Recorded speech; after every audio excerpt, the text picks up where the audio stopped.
Sejam todos muito bem-vindos nas redes sociais. Me chamo Glauco e hoje eu vou falar um pouquinho sobre o caso Americanas, sobre o roubo dos anunciados pelos meios de comunicação de nada menos que 20 bilhões de reais. Isso foi anunciado através de seu CEO, Sérgio Rial, que ficou no cargo 10 dias. E ele trouxe à luz, trouxe a público desse aludido escândalo e possível rombo através de um procedimento contábil chamado risco sacado. E o que é o risco sacado? O risco sacado nada mais é do que a empresa emprestar dos bancos e fazer o pagamento dos seus fornecedores. Então, assim, eu pego a mercadoria com meus fornecedores e antecipo com o banco aquele débito, aquela conta que eu preciso pagar. Isso é chamado risco sacado. Então, ingenuamente, quem deu a notícia dessa suposta fraude foi que, ingenuamente, a análise contábil não pegou da conta pagamento para os bancos e lançou como crédito fornecedores. Ter essa visão simplista de que houve esse lapso é por demais beira a infantilidade. É claro que dentro de uma SA e dentro de uma engenharia contábil e numérica que ocorre lá dentro, eu não posso simplesmente pensar que houve um lapso tão simplista e pensar nessa possibilidade. Senhores, o que aconteceu foi uma engenharia contábil muito bem elaborada e sabemos aí que se for denotada a fraude, poucos ganharam muito. Infelizmente, a gente tem um histórico aqui no Brasil das empresas de varejo quebrarem. A gente tem aí um gradiente de mais de 40 empresas de varejo que já quebraram dentro do nosso território nacional. A gente pode citar, por exemplo, o Mapping, a Mesbla e, recentemente, a Ricardo Electro. Então, assim, são empresas de varejo que quebraram. Tiveram um histórico, um boom de ganhos e depois um decréscimo, uma decadência em relação à sua administração.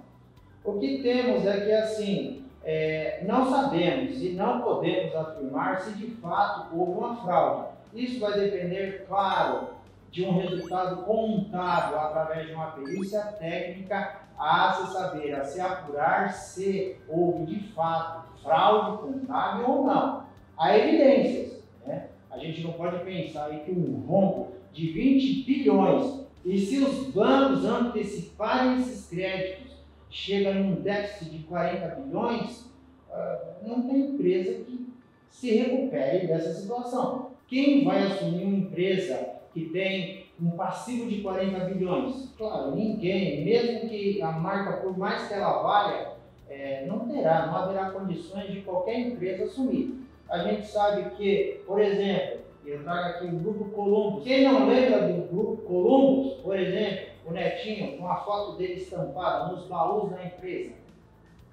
Quem não lembra do Netinho? Então, o Grupo Columbus, por exemplo, ele foi assumido por outras empresas. O que não devemos cair na ingenuidade é achar que nada houve. É achar que houve apenas esta inconsistência contábil. Senhores, claro que não. Ali, dentro do meandro, do ápice da organização e do grupo SA Americanas, alguém ali com essas manobras ganhou muito dinheiro. A gente tem que pensar que o dinheiro sempre corre na mão do mais inteligente. E outra máxima do dinheiro, não aceita maltratação. Então temos que, nessa realidade, nessa seara, dentro do mercado especulativo, alguém ganhou muito. É engraçado porque se a gente der uma pinçada aí no YouTube, a gente vai ver grandes investidores falando que não se deve comprar ações no mercado varejo. E aqui eu falo da Lojas Americanas SA, que tem aí o código da sua ação negociada na Bolsa de Valores como AMER3. E alguns investidores aí de renome, eles falam que não é recomendável comprar ações no mercado de varejo. Senhores, se não houvesse de fato a possibilidade de venda das ações das empresas de mercado de varejo negociadas dentro da Bolsa de Valores, simplesmente não haveria ações de empresas de mercado de varejo dentro da Bolsa de Valores. Então, assim, é simples imaginar que na baixa a gente compra e na alta das ações a gente vende, alguém que fala para a gente não comprar, ele simplesmente na baixa vai comprar e ele vai ganhar muito. Isso é o óbvio, então a gente não deve se iludir com essas recomendações, essas pseudo-orientações que vai fazer a gente ganhar dinheiro, porque a gente não vai ganhar dinheiro, ele vai ganhar dinheiro, a gente não. Então assim, saindo dessa seara especulativa, que a especulação por si é nociva ao mercado, a gente tem que se ater no seguinte sentido: não deve torcer por quebra de empresa, né? Não existe isso, eu vou torcer dentro de uma especulação que a Americanas vai quebrar, porque a gente tem que parar para pensar que ali ela está garantindo, direto ou indiretamente, mais de 44 mil postos de trabalho. Então, para que eu afirme que realmente vai haver uma quebra ou não, eu vou depender de um resultado pericial contábil. E como vai reagir futuramente a empresa dentro do nosso cenário nacional? Eu fiz menção aí de mais de 40 empresas que já tiveram sua existência aqui no Brasil, infelizmente quebraram. Agora, claro, não vamos imaginar que houve de fato uma fraude.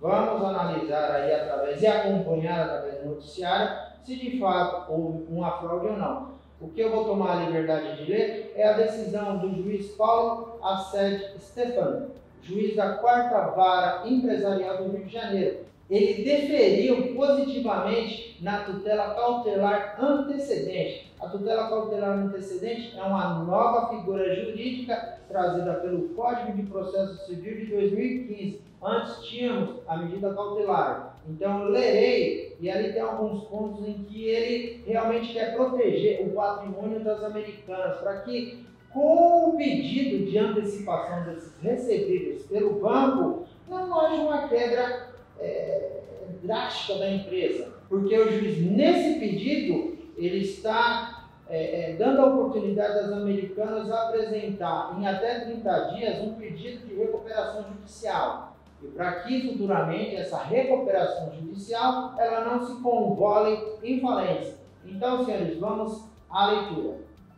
Então, senhores, tenho a decisão do juízo da 4ª Vara Empresarial do Rio de Janeiro, ressaltando que este processo ele corre em segredo de justiça.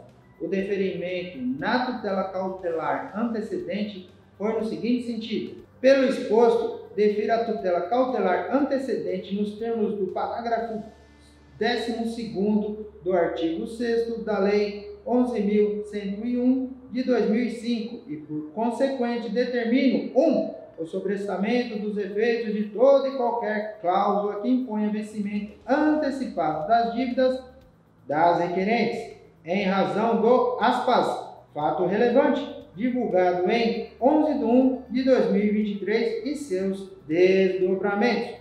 Aqui eu só chamo a atenção no inciso 3º, vai ficar disponível essa imagem para a leitura toda da decisão judicial, que é o seguinte: a suspensão dos efeitos do inadimplemento, inclusive para reconhecimento de mora de qualquer direito de compensação contratual, ponto e vírgula, e de eventual pretensão de liquidação das operações com derivativos. Então, senhores, essa decisão ela protege o patrimônio das Americanas, para que justamente nessa decisão que eu faço menção, faço referência, os bancos não exijam e peçam a execução das Americanas para que ela solva a sua dívida. E aí com bloqueio de bens, arresto, penhora e todos os mecanismos judiciais possíveis para o recebimento do crédito. É fato que ainda não sabemos o destino das Americanas.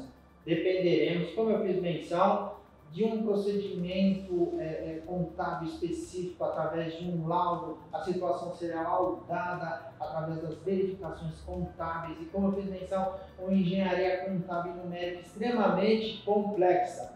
Então, não vamos nos ater a explicações singelas e ingênuas, né? Alguém que ganhou muito vai ganhar muito. A gente tem um histórico aí, enfim, das Americanas que sempre apresentou prejuízo contábil, pelo menos nos últimos 10 anos. Ela só teve aí uma alta conforme os relatórios no período da pandemia, que foi justamente onde as pessoas ficaram em casa e na sua plataforma ela teve uma venda maior através do e-commerce.